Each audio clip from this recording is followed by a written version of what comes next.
Bem, Kennedy, hoje a gente traz aqui um convidado para o seu quadro, o senador pelo PSDB do Ceará, Tasso Gereissati, que foi relator da reforma da Previdência no Senado, inclusive da chamada PEC paralela, que trata, entre outras coisas, da reforma previdenciária de estados e municípios. Está na linha aqui conosco. Muito boa noite para o senhor, senador. Tá, boa noite, é um prazer estar com vocês. Ao meu lado aqui o Kennedy Alencar, para a gente conversar com o senhor. Senador, gostaria de começar tratando aqui da questão da PEC paralela da Previdência. O senhor apresentou ontem na Comissão de Constituição e Justiça. Qual é a previsão do impacto da PEC paralela, o impacto fiscal, para governo e estados e municípios? Bom, primeiro, boa noite, obrigado pelo convite. A previsão da PEC paralela, ela é positiva, porque só a inclusão dos estados e municípios trará um aumento positivo na expectativa do impacto fiscal de 350 bilhões em 10 anos. E quando a gente calcula e quando se fala em déficit previdenciário, a gente não fala só da União, fala do Estado brasileiro como um todo. União, estados e municípios. Então, nós podemos acrescentar, evidentemente, se a PEC passar, mais 350 bilhões, o que vai superar a expectativa do próprio governo. Nós estamos colocando ainda dois itens que podem gerar um impacto positivo também. Uma é a questão das entidades que não têm fins lucrativos. Essas entidades são isentas da contribuição previdenciária, as filantrópicas ou não tendo fins lucrativos, elas têm direito à isenção tributária. Isenção tributária e isenção da contribuição previdenciária. Isso pode dar também, dependendo do acordo que nós chegarmos a uma boa contribuição positiva. E outro ponto que nós estamos colocando é a da contribuição previdenciária também para a agroindústria exportadora. Aqui também hoje são isentas da contribuição previdenciária. Então, esses 3 pontos são os mais importantes neste sentido, de impacto fiscal. Senador, Oi. Boa noite ao Kennedy. Pode falar, boa noite. O senador, está costurado com a Câmara, porque conversando lá com os deputados, há muita resistência a se aprovar essa PEC paralela lá. O senhor tem alguma articulação com o Rodrigo Maia, com os partidos do Centrão, para o que for votado no Senado ser aprovado lá na Câmara? Olha, com o Rodrigo Maia nós já temos conversado, tivemos uma conversa inclusive que junto com o presidente Davi Alcolumbre, nós 3 sentamos, conversamos, e o presidente Rodrigo Maia não só se mostrou receptivo a essas ideias, mas otimista. Acho que tem grandes chances de passar, porque da maneira como nós estamos colocando a entrada de estados e municípios é diferente do texto que foi apresentado inicialmente na Câmara e que os deputados rejeitaram. Ele tem diferenças bastante significativas aí. Então, eu acredito que sim, que tem uma chance. Mas eu quero lembrar que muita gente tem colocado essa questão. Mas, Kennedy, você conhece bem e muito bem, tudo que a gente vota no Senado vai para a Câmara um dia e tem que ter a expectativa. Se a gente achar que a Câmara não vai aprovar, não trabalha, né? E vice-versa. Exato. E vice-versa.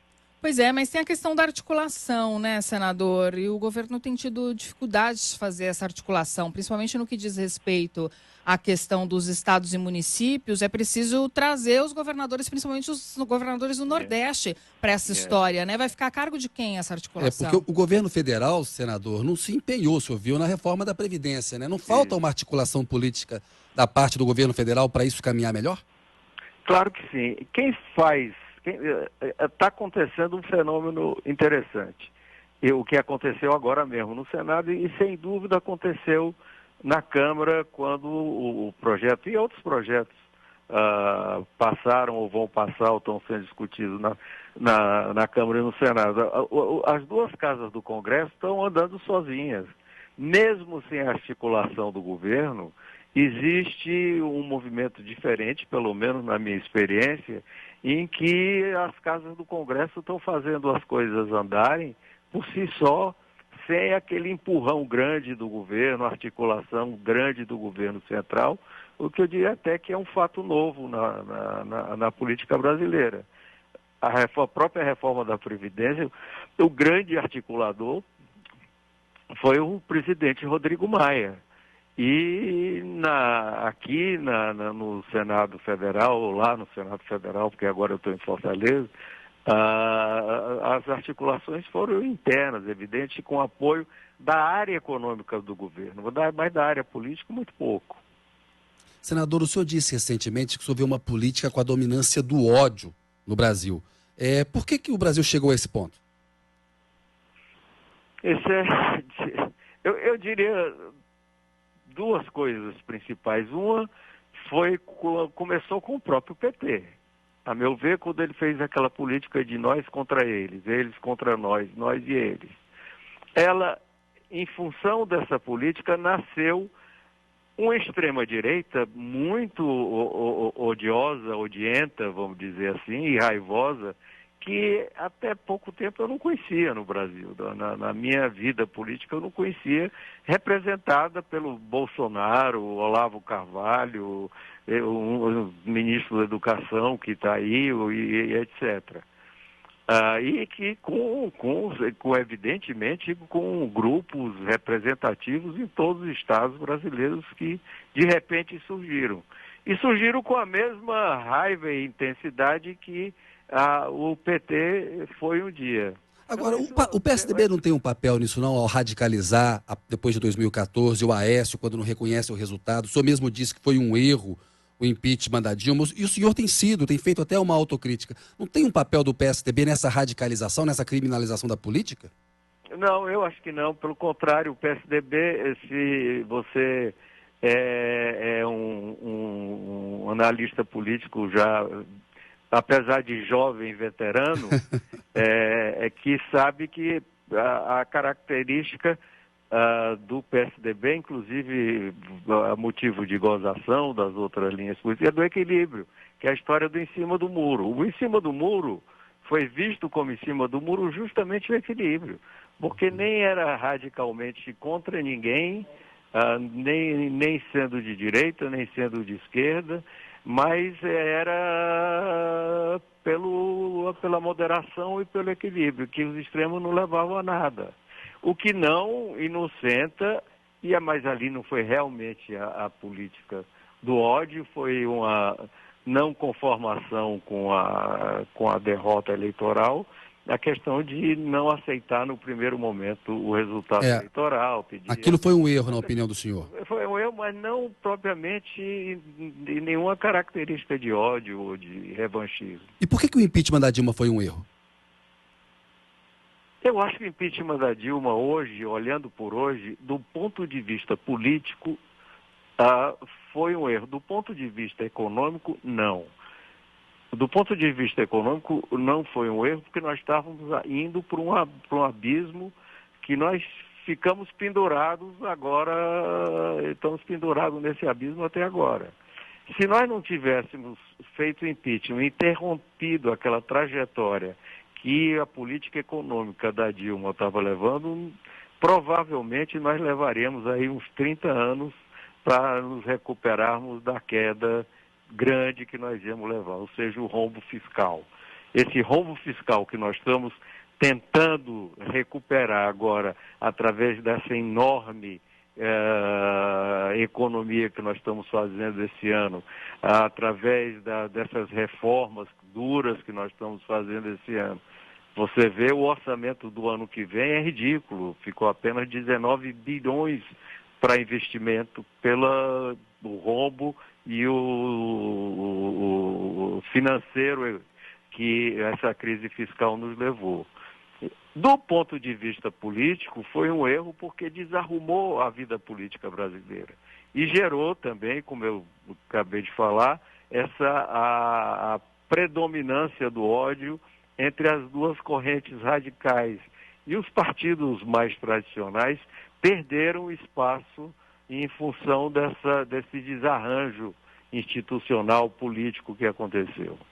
Agora, senador, a gente já falou aqui das dificuldades que o governo vem tendo para as articulações políticas. A gente tem uma crise no partido do presidente que, querendo ou não, acaba afetando as discussões com os congressistas e os filhos do presidente em meio a, muitas vezes, pivôs dessas discussões. Queria que o senhor fizesse aqui uma avaliação desse primeiro ano do governo Bolsonaro. Olha, o primeiro ano do governo Bolsonaro é um ano que teve, primeiro, essa característica que eu lhe falei, uma falta de articulação política total, a começar no seu próprio partido político, que não se entende, não tem uma visão orgânica, nem programática do país, é um juntamento de pessoas que pegaram carona da popularidade durante as eleições do presidente Bolsonaro e que não tem muita coisa em comum a não ser um jogo muito individualista e sem um programa, sem um projeto para o país.